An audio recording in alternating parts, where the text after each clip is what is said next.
নতুন করে কমি মাদ্রাসা সৃষ্টি না হয়, কমিরা ডে কেয়ার সেন্টার যাতে করতে না পারে, এই মাদ্রাসাগুলোতে ছাত্র বলাৎকার হয়, ছাত্রী ধর্ষণ হয়, অভিভাবক লাঞ্ছিত হয়, শিক্ষার্থী যারা ছাত্রছাত্রী যারা এদেরকে মারধরের মাধ্যমে শারীরিক নির্যাতন করা হয়।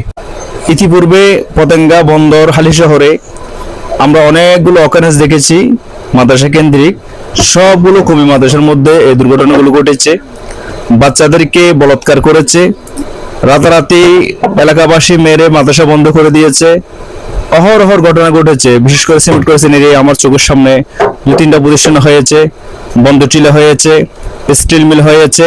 সম্প্রতিকালে মুসলিমাবাদ একটা মাদ্রাসায় অস্থায়ী একটা প্রতিষ্ঠান করেছে এক কওমি আলেম। সে একজন 13 বছরের বাচ্চাকে 3 বছর যাবৎ বিয়ের প্রলোভন দেখিয়ে ভয়ভীতির মাধ্যমে কোরআন শরীফ ধরিয়ে ওই ছাত্রীর সঙ্গে বলাৎকার করছে। সেটা আসলে দুঃখজনক একজনক বিষয়।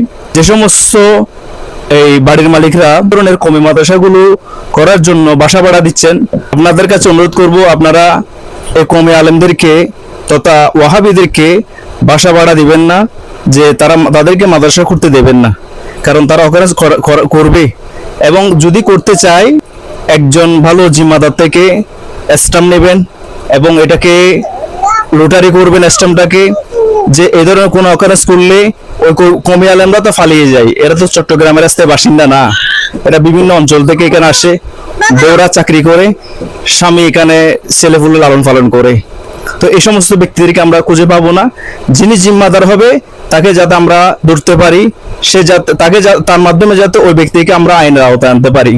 আমি সর্বস্তরের মুসলমানদের কাছে আহ্বান করব, আপনারা সজাগ দৃষ্টি রাখবেন অত্তর অঞ্চলে যাতে কোনো নতুন করে কমি মাদ্রাসা সৃষ্টি না হয়, কমিরা ডে কেয়ার সেন্টার যাতে করতে না পারে, এবং করলে আপনারা আপনাদের ইমানি ব্যক্তি হিসাবে এই মাদ্রাসাগুলোকে শক্তভাবে প্রতিরোধ করবেন। কারণ এই মাদ্রাসাগুলোতে দ্বীনে আলম শিক্ষা হয় না, বরঞ্চ এই মাদ্রাসাগুলোতে ছাত্র বলাৎকার হয়, ছাত্রী ধর্ষণ হয়, অভিভাবক লাঞ্ছিত হয়, এবং শিক্ষার্থী যারা ছাত্রছাত্রী যারা এদেরকে বেধড়ক মারধরের মাধ্যমে শারীরিক নির্যাতন করা হয়।